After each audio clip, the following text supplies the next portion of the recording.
Bom, gente, muito bom dia.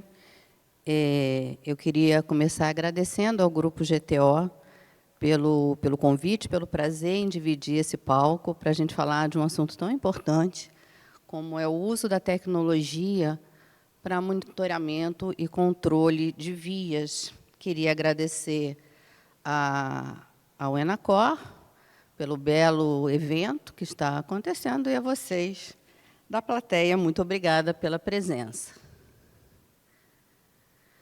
Bom, eu sou a Mônica Veloso, eu trabalhei muitos anos no Departamento de Estradas de Rodagem do Distrito Federal, fui diretora-geral, mas o que deu mais cancha para conversar aqui com vocês hoje foi o fato de eu ter sido superintendente de trânsito da casa por alguns anos.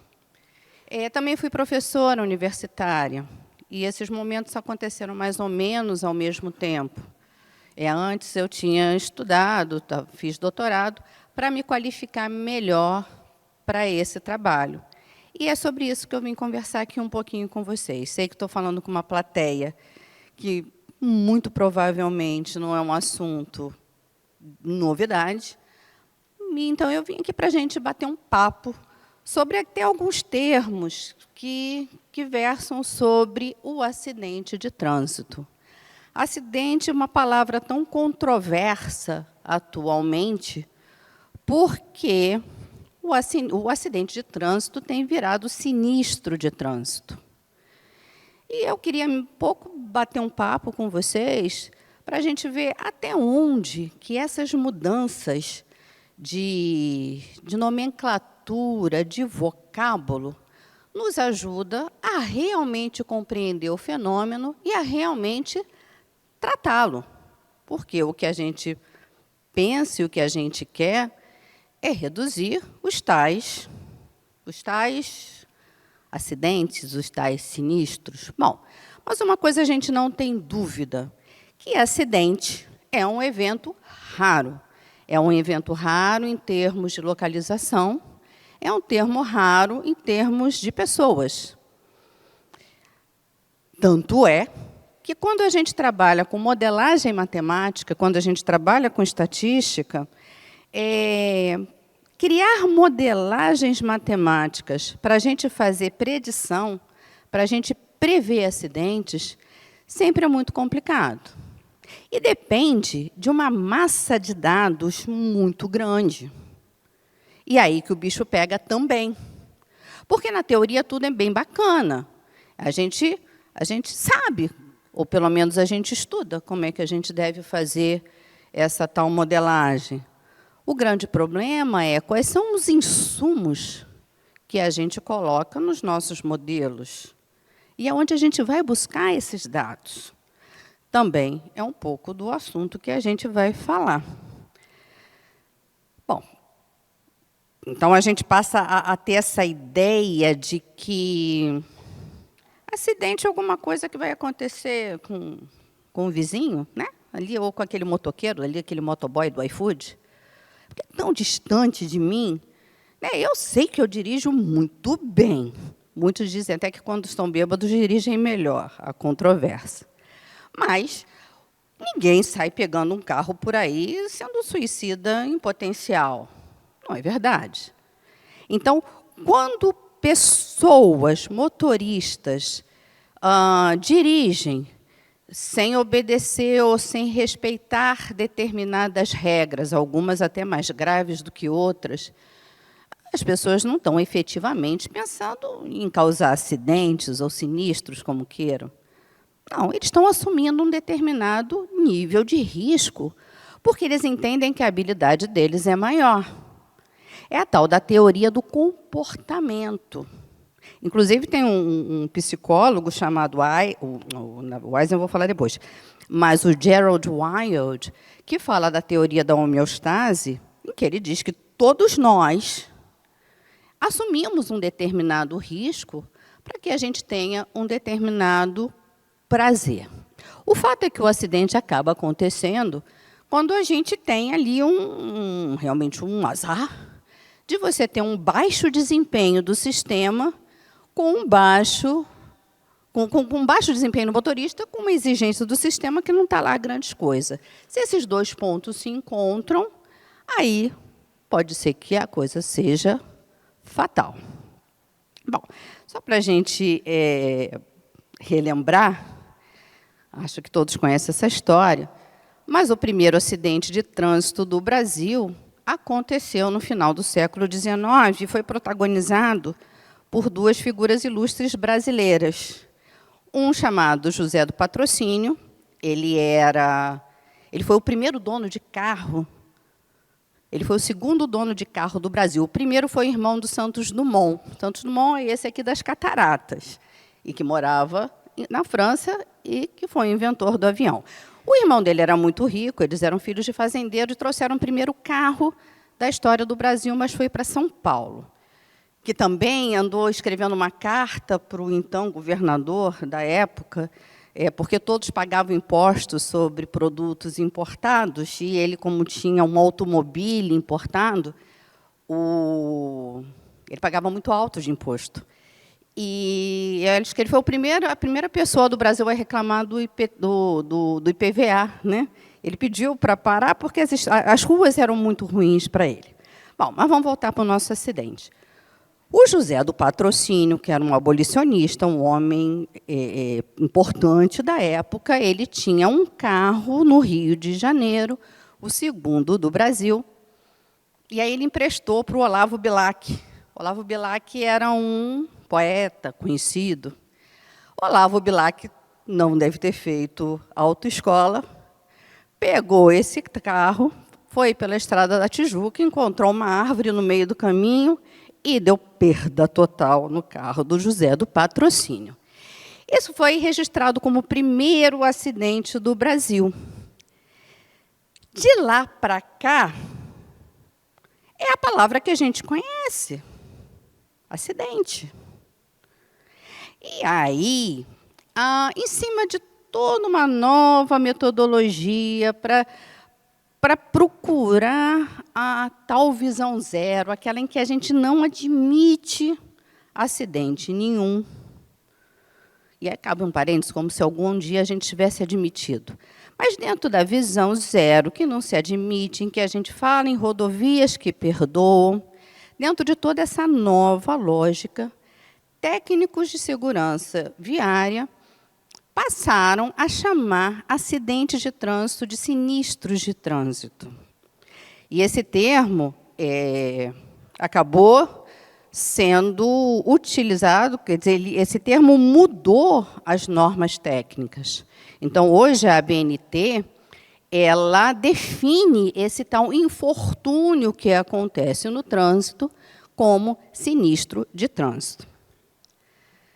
Mas ainda é alguma coisa que precisa... Sabe aquelas coisas que precisam pegar para, de fato, acontecer? Por exemplo, o PENATRANS, que é aquele Plano Nacional de Redução de Mortes e Lesões de Trânsito, de 2021, lá do Senatran, em que inicia o documento falando que o número de acidentados no Brasil é uma chaga, mata-se mais do que tantos mil, blá, blá, blá, blá, e a gente vai falar desse número depois.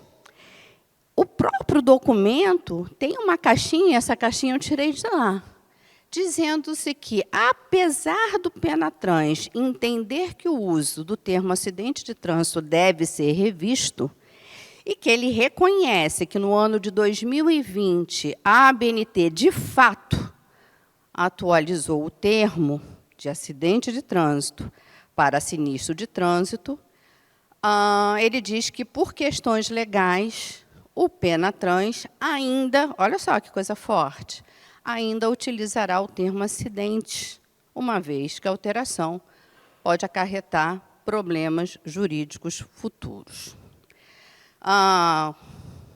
Seja lá acidente, seja lá sinistro, o fato é que os números eles são muito malucos, sabe? Quando a gente trabalha, uma coisa é a gente até ver assim, assistir uma palestra como agora, a gente fica impressionado. Outra coisa é você trabalhar ali na lida, como eu trabalhei, e quando acontecia o acidente de trânsito, eu, de fato, ia lá, eu via. eu procurava a vítima, porque a gente fazia investigação profunda de acidente de trânsito. Isso foi no meu mestrado, eu tinha na sala uma ligação direta com o 190. Assim que o acidente acontecia, eu ia com a polícia, rotolite ligado, junto com um psicólogo, e a gente fazia coleta de dados que a gente chamava de vulneráveis. Por quê? Porque aliás, nem vulnerável, voláteis. Porque uma testemunha, por exemplo, é uma variável volátil. Perco essa testemunha, perco algumas possibilidades de atender todo aquele fenômeno. Muito bem. A morte de trânsito no Brasil é a 8ª principal causa de óbito no Brasil. O Brasil é Gente, isso é muito arrepiante. O Brasil é o 3º país com mais mortes de trânsito no mundo.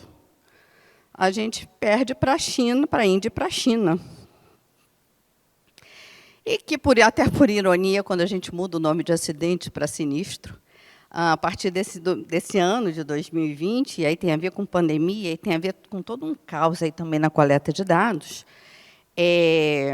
esses números voltam a subir. Muitas pesquisas foram feitas na pandemia para entender por que acidentes aumentaram, mortes aumentaram. Eu li muitos trabalhos americanos que mostravam que mortes voltaram a subir, olha só, porque o fluxo de tráfego diminuiu e, consequentemente, a velocidade aumentou. Eram rodovias não fiscalizadas, velocidade aumentou e as mortes subiram. Então, assim, dá um bom indício para a gente do quanto essa velocidade é um vilão aqui na nossa história, né? Bom, e aí a gente falou de números. Eu até agora não ousei falar em números, não sei se vocês perceberam. Mas, quando a gente fala em 3º lugar no mundo em mortes, a OMS, que levanta esse dado, fala em algo em torno de 35 mil mortes ao ano. Mas eu encontrei documentos oficiais, como o documento do IPEA, que faz o levantamento do custo do acidente de trânsito, um documento recente, em que ele fala em 45 mil mortes ano. Então, assim, não é uma diferençazinha que a gente pode entender que é uma diferença ali no lapso da... Não, é uma diferença grande. As coisas melhoraram, é verdade. A Polícia Rodoviária Federal hoje tem dados abertos em que eles analisam 53 mil quilômetros de rodovias federais. E eles divulgam dados mensais de sinistros de trânsito, dizendo qual é o tipo do sinistro e o grau de severidade. A gente consegue esses dados e consegue, inclusive, já o referenciar. No curso do IPOS, lá da Engenharia e Operação de Tráfego, no curso em que eu sou coordenadora, a gente tem uma disciplina que a gente trabalha geoprocessamento, e a gente trabalha com esses dados, georreferenciando e tentando entender o quê? Aquilo que a gente tem baixa explicação, aquele lance de, é um evento raro em termos de localização. Então, a gente tenta trabalhar com séries históricas para a gente conseguir juntar esses dados no tempo, para a gente tentar georreferenciar, localizar, para entendermos que ponto é esse que precisa ser melhorado. Porque aí, como gestor de trânsito, nós temos 2 opções. A gente tem como trabalhar com medidas proativas, antes do acidente acontecer. Mas, como a gente já tem muito problema, o que se faz, de fato, é trabalhar com problemas já existentes, que são as medidas reativas. Eu fui buscar também, por exemplo, no manual da CNT, que a CNT faz o levantamento de acidentes rodoviários e infraestrutura. Peguei dados lá, comecei a ficar meio atrapalhada, porque vi números muito diferentes, e até convido vocês, se tiverem curiosidade, e se alguém tiver um número mais preciso, até preciso que me ajude mesmo. Agora, olha como, se a gente tenta transformar aqueles tais aqueles tais 35 mil quilômetros, em alguma coisa que a gente consiga perceber melhor, a gente leva um susto. Olha só, se a gente considerar um avião, um Airbus, esses que trouxeram vocês para cá, que eu fui buscar saber que ele tem, em média, 156 assentos na classe normal. Se ele tem mais classe econômica, talvez tenha um pouco mais de assento, um pouco mais na média, 156 assentos. E queda de avião é uma coisa assim que não acontece, né? Quando acontece lá na cidadezinha do interior do Japão, vira notícia para a gente aqui um ano, né? Principalmente se cai um Boeing e morre todo mundo. Pois, acreditem que no Brasil o número de mortes no trânsito, com dado de subregistro, a gente imagina, contabilizando 35 mil pessoas mortas ano. Significa dizer que em menos de 2 dias cai um avião. Olha a comoção. E a gente não se comove. Cai um avião, hoje, amanhã, antes de terminar o dia, terá caído outro. Agora, olha o mundo. A cada hora no mundo cai um Boeing. Toda hora. Se cair um agora, estatisticamente, marca uma hora no relógio, daqui a outra hora cairá outro. Quando eu fiz essa conta, eu refiz, chamei um professor de matemática, falei, faz de novo. É isso mesmo? É isso mesmo. Então, é assustador, porque a gente sabe que acidentes custam 3% do PIB nos seus países, que acontecem em países mais pobres, que quase a metade das pessoas que morrem são os mais vulneráveis, são pedestres, ciclistas, motociclistas, que são homens em idade produtiva. Que criança morre de trânsito? Criança não morre de doença. Quando criança morre, é vítima de trânsito. E é criança que mora em periferia. É criança que morre soltando pipa. É duro, é triste. E os custos? Bom, a gente está falando em dor. Dor de perda, dor humana. Que é difícil mesmo a gente quantificar, botar preço na vida. Nem conseguimos, né?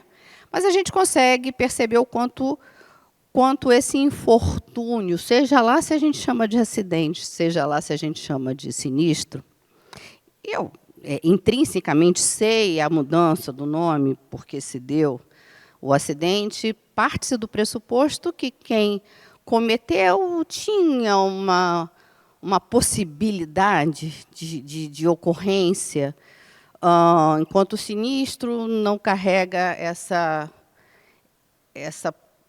definição. Mas vamos deixar para depois, se a gente quiser discutir. Isso aí pode ir longe. Bom, mas o IPEA fez um cálculo. Eu fiz parte desse cálculo do IPEA lá no ano 2000 e pouquinho.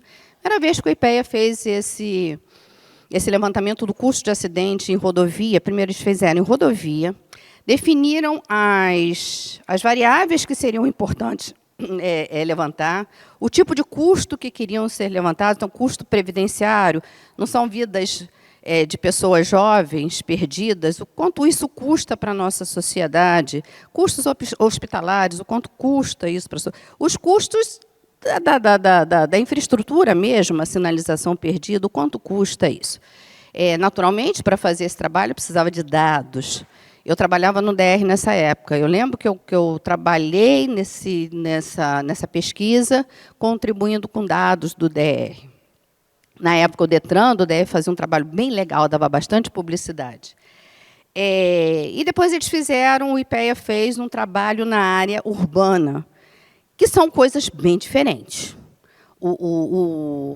A visão, a dinâmica do acidente em rodovia, ela é bem diferente em termos de ocorrência, de velocidade nas vias urbanas. Há custos diferentes também. E agora, bem há pouquinho tempo, o IPEA reviu esses custos e chegou à conclusão de que as rodovias federais gastam 40 bilhões de reais por ano, enquanto que a área urbana gasta 10 bilhões de reais por ano, e foi o IPEA um dos dados primários que eu pesquisei, em que fala claramente que eles partem do princípio que são 45 mil pessoas mortas por ano. Bom, os fatores contribuintes de um acidente, de um sinistro, não é só um. Então, a gente tem uma composição aí de quem participa do ocorrido, e a gente tem participações humanas, ou veiculares, ou viárias. Em alguns acidentes, um preponderando sobre o outro. O fato é que estudos mostram que, na maioria dos casos, na quase totalidade, mais de 96%, há uma presença de um comportamento humano, que nem sempre é um comportamento humano de desrespeito, de violação. Muitas vezes, quer dizer, pode ser violação, mas muitas vezes esse motorista ele comete erros, lapsos de distração. Não acendeu o farol, por exemplo. E muitas vezes a ocorrência não é do motorista. Eu, nessa investigação profunda de acidentes, em algumas situações, eu me deparei com o pedestre sendo o causador do acidente. Isso acontece muito. Mas é difícil a própria Polícia Civil admitir isso. Eu lembro que eu brigava com o povo. Mas essa visão zero, essa nova perspectiva, essa nova análise de dado, ela joga para o gestor uma responsabilidade muito maior que ele jamais teve. Então, se é verdade que o fator humano está presente em quase 100% das ocorrências, também é verdade que a gente tem vias muito ruins. E é verdade que eles contribuem para os acidentes, sim. Porque se elas fossem rodovias que perdoam, se elas partem do princípio que nós, seres humanos, de fato cometemos violações, ou erros, ou lapsos, ela bem que poderia quebrar nosso galho. Bem que elas poderiam ser melhores, elas poderiam ser mais bem iluminadas, mais bem sinalizadas, mais bem pavimentadas. E é isso que a gente espera dentro dessa visão zero. Mas elas podem ser também mais bem fiscalizadas ou controladas, não é verdade? Então, eu falei que esse modelo de previsão ele é complexo, ele é multicausal, mas eu não tenho dúvida. Se o carro estiver parado, eu não tenho acidente. A coisa começa a acontecer quando eu tenho velocidade. Velocidade é energia cinética. Energia cinética é meio de mv2, é a velocidade ao quadrado. Então, quando eu elevo o quadrado da velocidade, a coisa começa a ficar complicada. Mesmo que um psicólogo que estudou comportamento planejado de outras coisas e que eu usei o modelo dele para explicar comportamento de motoristas, em que ele fala que viajar em altas velocidades, ou pelo menos acima da velocidade, dá uma espécie de prazer, ou de você chegar mais rápido ao seu destino. É a tal da recompensa do risco da homeostase, né? Eu vou me arriscar a andar mais rápido, porque eu vou ter o prazer de chegar mais rápido também. Também, se alguém quiser falar um pouquinho sobre essa tese, também é um outro assunto, mas que eu gosto muito de conversar. E aí a gente está vendo a velocidade acontecendo. E aí esse carrinho de teste vai se transformando num amontoado, não sei nem de quê, de ferro retorcido. E é isso, é o efeito da velocidade. 30, e depois a gente vê isso de novo. Então, o excesso de velocidade é o principal fator associado aos acidentes com vítimas graves ou fatais, que esse excesso de velocidade contribui para cerca de 30% das mortes no trânsito nos países mais desenvolvidos e 50% nos países em desenvolvimento, e que para cada 1 quilômetro de aumento na velocidade, olha só, para cada 1 quilômetro, para cada 1 quilômetro de aumento de velocidade, a incidência de acidentes com vítimas cresce 3%, e o risco de morte de 4% a 5%. Não dá para brincar com essa tal velocidade. Até porque também, se a gente for... Vocês devem... Esse gráfico é meio manjado. À medida que a gente cresce a velocidade, o dano para o pedestre também muda muito. Então, são outros gráficos que a gente estuda muito quando a gente trata essa velocidade de forma muito séria. Agora eu vim falar um pouco como gestora, e para passar a palavra aqui para o Márcio, para terminar, aqui, eu nem sei, passei? Estou dentro do tempo? Estou? Falta quanto? Falta quanto? Não, estou aqui certinho. Os órgãos gestores de trânsito, então, agora eu vou falar como órgão gestor, tá? A gente tem a missão de buscar soluções para cumprimento desse respeito à velocidade regulamentar. Então, a gente pode tratar com medidas proativas ou reativas.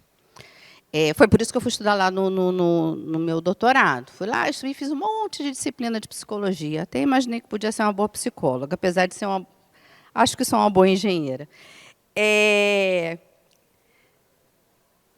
A gente percebeu que fiscalizar a via inibe muito a violação dessas regras por meio de multas e advertências. E queiram ou não, apesar de haver uma retórica muito grande em cima de campanhas educativas, e olha, eu sou uma defensora de medidas educativas. Quem me conhece sabe.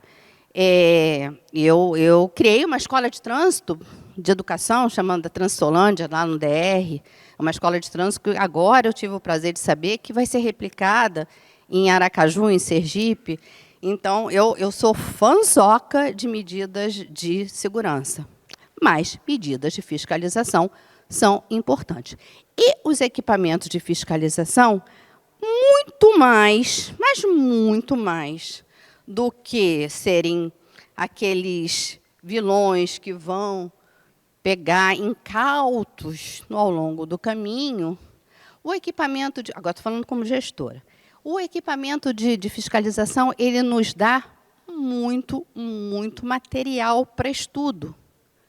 Eu sempre brinco com o pessoal lá do DR que o que eles recebem de dados dos equipamentos de fiscalização é ouro em pó, porque dá para a gente trabalhar com muita coisa. Os relatórios que a gente recebe para fazer uma análise de fluxo de tráfego, para você entender modelos de congestionamento, se você tem equipamentos dotados de OCR, você consegue fazer pesquisas OD que são milionárias. A gente consegue construir essas nossas redes, essas nossas matrizes OD, com equipamentos eletrônicos. Então, para nós, gestores, os equipamentos eletrônicos inteligentes, os serviços que eles nos prestam, vai muito além do simples ato de multar. Não é só a velocidade. Os equipamentos eletrônicos também nos ajudam, como gestores, a fiscalizar, em termos de mobilidade urbana, por exemplo, o uso de faixa exclusiva para ônibus. Então, você tem uma série de situações na mobilidade urbana que o equipamento eletrônico pode ser teu parceirão. Na pavimentação, na questão de manutenção de rodovia, os equipamentos eletrônicos que fiscalizam o uso de balanças, de controle de peso, também são grandes parceiros. Então, os equipamentos eletrônicos, em que eu dei o foco aqui em relação à velocidade, porque a velocidade é, de fato, a variável intrinsecamente ligada à questão das mortes, os equipamentos eletrônicos vão muito além disso. E eles estão ficando cada vez mais inteligentes e nos dando aqueles dados que a gente tem tanta dificuldade de obter e que, para a gente, de novo, ouro em pó, para que a gente possa fazer o nosso trabalho com excelência, que é o que a gente quer, né? E, assim, eu passo a palavra aqui para o meu colega Márcio Rico, para ele falar sobre os nossos equipamentos eletrônicos. Obrigada. Obrigado, Mônica.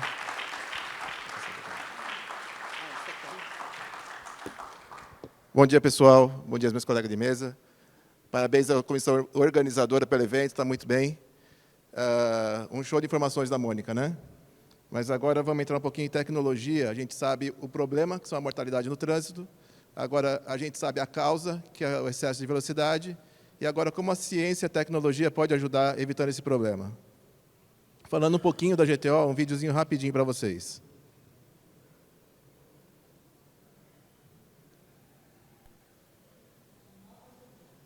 Meu amigo, falhou o som.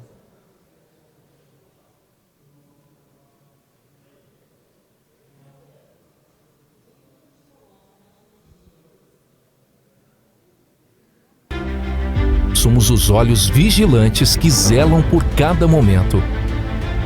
Nosso compromisso vai além da tecnologia. É um compromisso com a vida, porque cada vida importa, e nós estamos aqui para protegê-la. Acreditamos que as cidades inteligentes são a estrada direta para um mundo mais seguro, eficiente e ecologicamente sustentável. Prepare-se para testemunhar o futuro das cidades como nunca imaginou antes. Com a GTO, o amanhã está a um passo de distância, transformando sua visão de cidades em realidade. Venha conosco nessa jornada para um futuro mais brilhante e conectado e seguro. GTO, mais que tecnologia, preservação da vida. Um grupo com mais de 10 anos de experiência, são 12, 13 já, né, Cláudia? Acho que são 13 anos. Tecnologia no DNA e ciência e tecnologia voltada à preservação da vida. E aí, o que a doutora Mônica estava colocando para a gente, equipamentos que cada vez mais trazem tecnologia embarcada, cada vez mais trazem informações, cada vez mais rápidos e eficazes nas informações coletadas. Então, um equipamento, a gente está falando aqui de velocidade, não vou ficar sapateando muito em cima de radar, que todo mundo conhece, mas o equipamento tem que ser eficaz, ele tem que trazer a velocidade pontual, ele tem que ser conciso, ele tem que ter assertividade. Se for um equipamento que tem baixa produtividade, ele não resolve nada para vocês, gestores de trânsito, porque aí o veículo que passa com excesso de velocidade, a informação que ele gera, tudo isso é perdido se não tiver assertividade. E nós trazemos cada vez mais inteligência embarcada nesses equipamentos.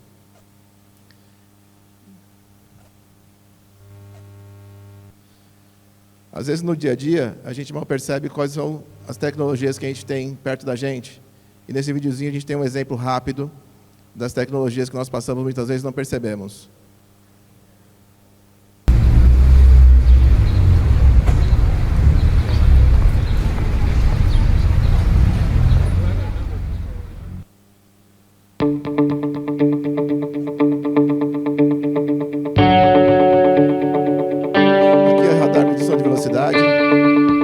Velocidade pontual, a leitura da placa OCR, trazendo mais informações, detetores de excesso de altura para evitar problemas de mobilidade, evitar apagamentos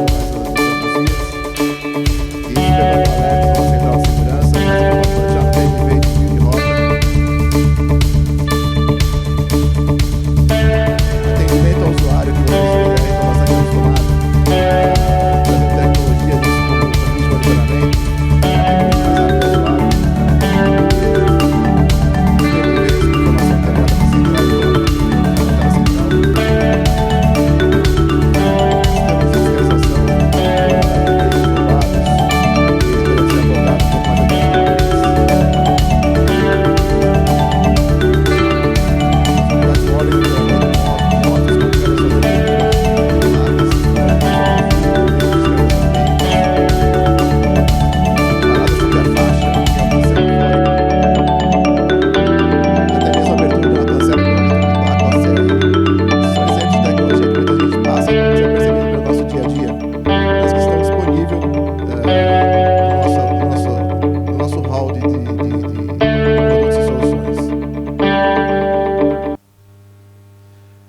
já trazendo algumas novidades, né?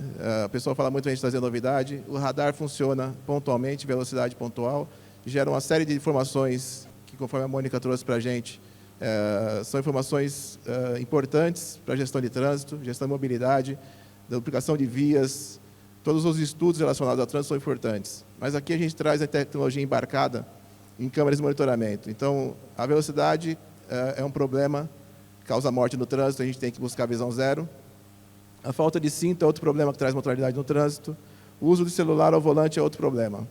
E aí nós trazemos a tecnologia embarcada para esse ponto. Então, a resolução 909 do CONTRAN permite que a gente faça infração de trânsito baseada em vídeo monitoramento.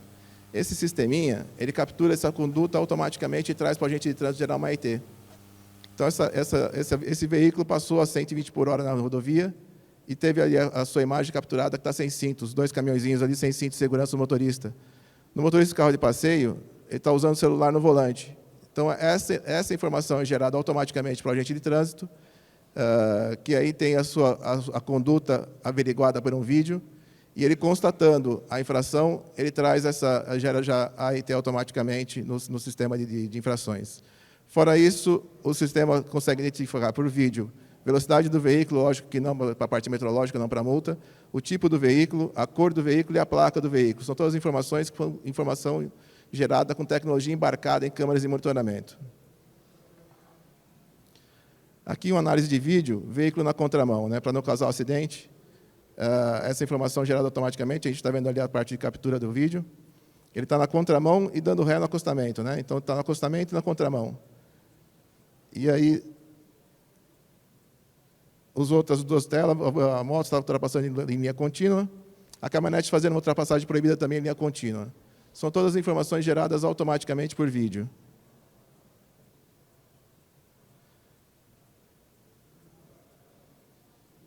Aqui a gente traz um exemplozinho do veículo avançando o sinal vermelho, né? Lógico que esse equipamento não é um equipamento com fiscalização não metrológica, é por vídeo monitoramento.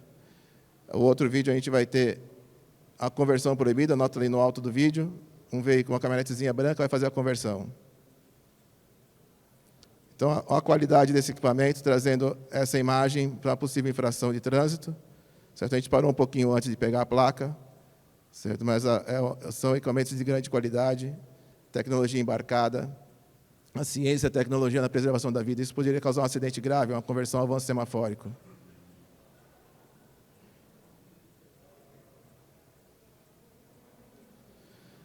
Ainda com tecnologia de inteligência artificial, aqui nessa imagem a gente vai ver a fila, o congestionamento do semáforo e a leitura das placas, né? Então, ali tem 24 metros de fila para a gestão do trânsito,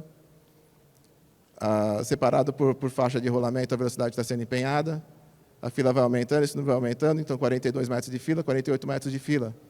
E aí, aqui sim, a ferramenta na mão do gestor de trânsito, para fazer o controle do semafórico, se ele for um controle automatizado. Classificação veicular, um veículo cinza, de pequeno porte, com a leitura da placa. Veículo cinza, uma van, leitura da placa, marca Toyota. Isso com análise de vídeo, tá? E aí, aqui sim, o ouro em pó dos equipamentos. O importante é a gente não só ter a geração de informação na ponta, certo? No equipamento. O importante é que esse dado vire informação. Como é que faz isso? Tem que ser trabalhado em sistemas. O dado gerado em campo é só um dado se for comparado só à passagem de um veículo. Então, o veículo passou na velocidade de 40 km por hora. É só um dado. Isso trabalhado nos sistemas com inteligência artificial te gera informações em dashboards, com total de passagens mensais, qual é o total de passagem por tipo de veículo, moto, carro, caminhão médio, caminhão e ônibus, separando caminhão de ônibus por perfil magnético, gráficos por nível, por velocidade, por tipo de infração, gráfico de uso, nível de serviço da velocidade da via, qual a velocidade média da via, qual o nível de serviço, todas as informações são geradas automaticamente pelo sistema, trazendo informação para vocês, e esse é o ouro em pó que os radares trazem.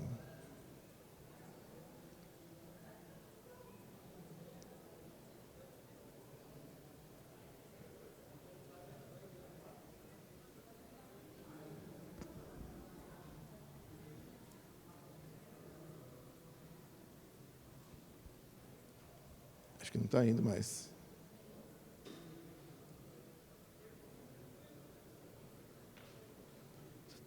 Será que lá do fundo ele troca?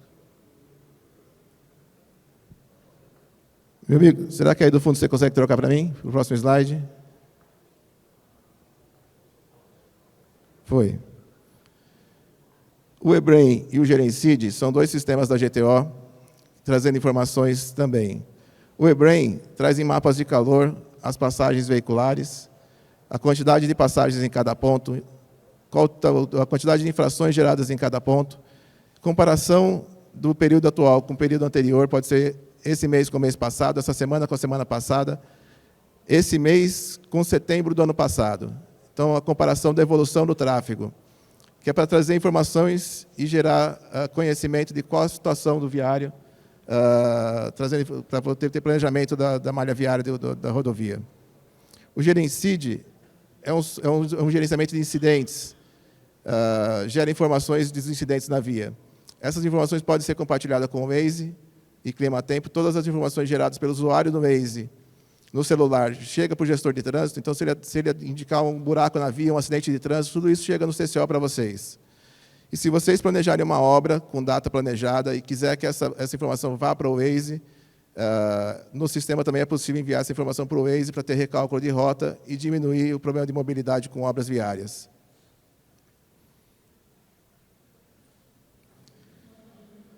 Um pouquinho do que a doutora Mônica adiantou, o anel de segurança, cerco eletrônico, como muitas vezes é conhecido, utiliza a placa dos veículos para ter origem e destino desses veículos.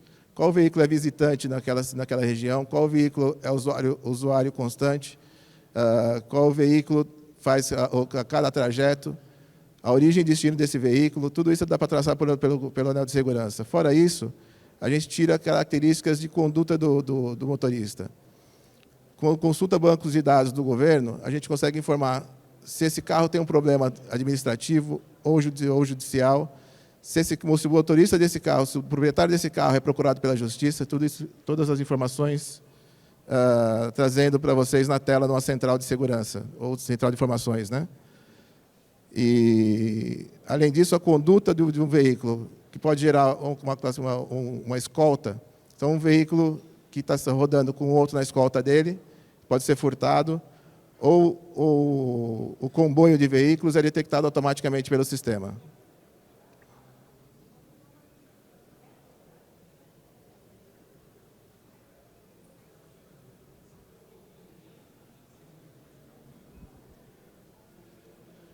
Aqui é uma simulação de uma escolta, lógico que é um cavalo mecânico com a carreta, então ele dá a leitura das placas, e ele passou em diversos pontos, ele indica uma conduta de escolta e alerta automaticamente para vocês.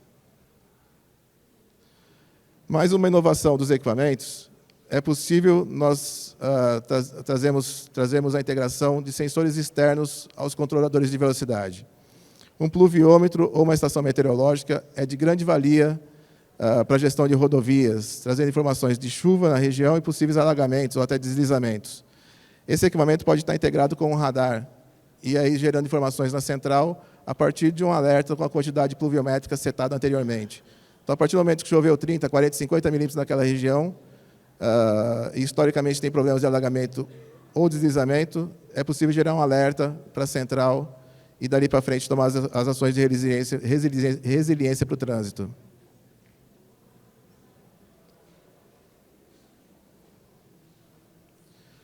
Mais uma inovação nossa, tecnologia a favor da gestão de vias. O famoso anti-jammer, ou capetinha, utilizado no furto de veículos de grande valor, veículos de transporte ou veículos de grande valor econômico, ele atrapalha o sinal de GPS dos carros que são monitorados por centrais de segurança. Acoplado ao radar de velocidade, esse equipamento gera informações para possível blitz em pontos adiante na rodovia. O veículo trafegando com o anti-jammer, então, nesse caso, a gente está ilustrando aqui como se fosse essa carreta, o veículo furtado, o veículo do lado com o anti-jammer para embaralhar o sinal. Ele é detectado pelo equipamento que está ali na lateral da via, juntamente com o radar, tira uma foto da via no momento da passagem e envia isso para uma central para averiguação mais para frente. Então, todas essas são informações geradas pelos equipamentos. A causa de mortalidade no trânsito a gente conhece. Uma das causas, né, que é o excesso de velocidade. Como é que a gente combate essa informação? Como é que combate essa causa? São com os radares de velocidade. Fiscalização é uma forma também de educar o motorista e diminuir a velocidade praticada. A gente tem diversos cases já de cidades que diminuiu em 30% a 40% o índice de mortalidade. A gente tem cases também concessionários de rodovia que começaram o contrato com 250 mil infrações mês e ao final de 4 anos de contrato tinha 50 mil infrações e o gráfico de mortalidade na rodovia caiu na mesma proporção. Então, são informações, todas elas integradas com equipamentos de fiscalização, que aí traz informação para o gestor de trânsito. E aí, como sempre a gente traz uma novidade, o Dr. Maurício está aqui com a gente, pede sempre uma novidade para a gente nos eventos da Enacor, a gente traz agora um software de centralização de informação. Todas as informações que vocês têm em tela, no CCO, todas as informações são geradas por equipamentos de segurança, equipamentos de vídeo, os radares, leitura de placa OCR, dados de meteorológicas, todas as informações que vocês têm numa central, numa única tela.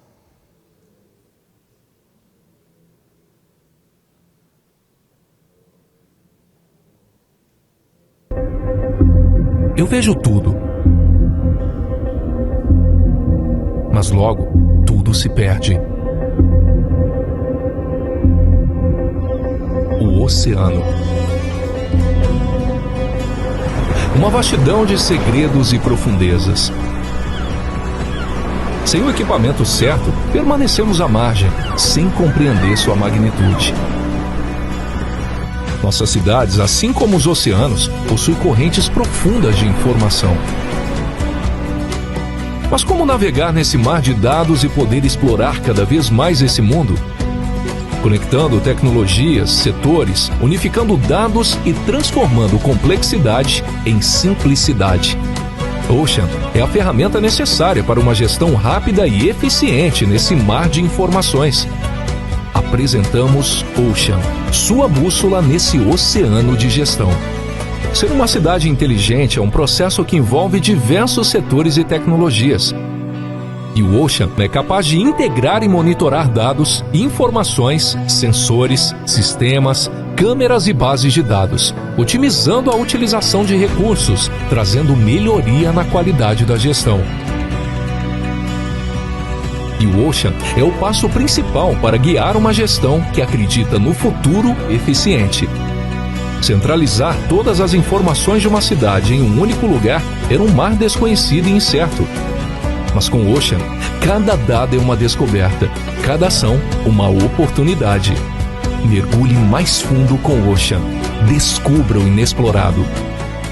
Como diretor da Central Integrada de Monitoramento de Hortolândia, busco no mercado sempre as melhores soluções e tecnologias inovadoras para a nossa central.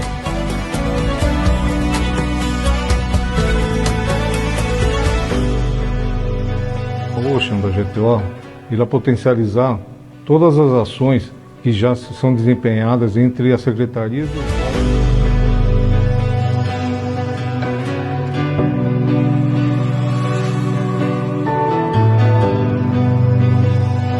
Ocean, um oceano de informações consolidadas em um único local.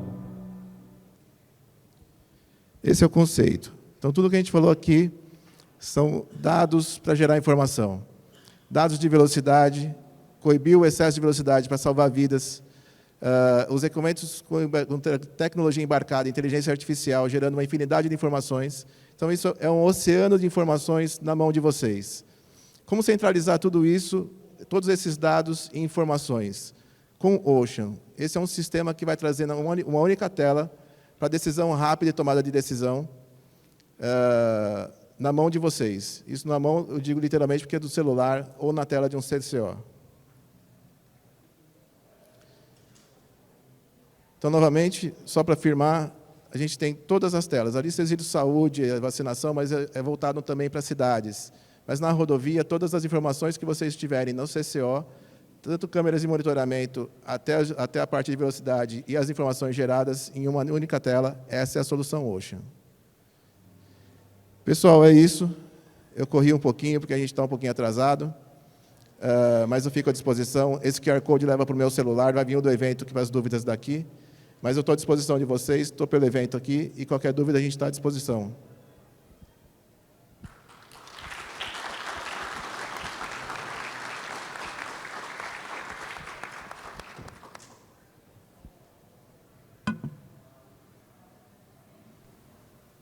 Oi.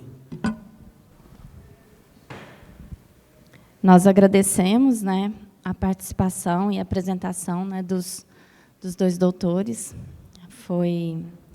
Contribuiu bastante, pelo menos para mim, né, que eu tenho trabalhado nessa área lá em Goiás, né, na área de segurança viária, e foi muito esclarecedor. Infelizmente, né, por conta do horário, a gente não vai abrir as perguntas, mas como o Márcio falou, né, tanto ele como a doutora Mônica estão disponíveis, né, para dúvidas. E a nossa colega secretária vai entregar a eles aqui uma lembrancinha e o certificado. Mais uma vez, obrigado ao Márcio Rico e também à Mônica Soares Veloso pela palestra na 25ª Enacor, na 48ª RAPV. Obrigado pela presença de todos.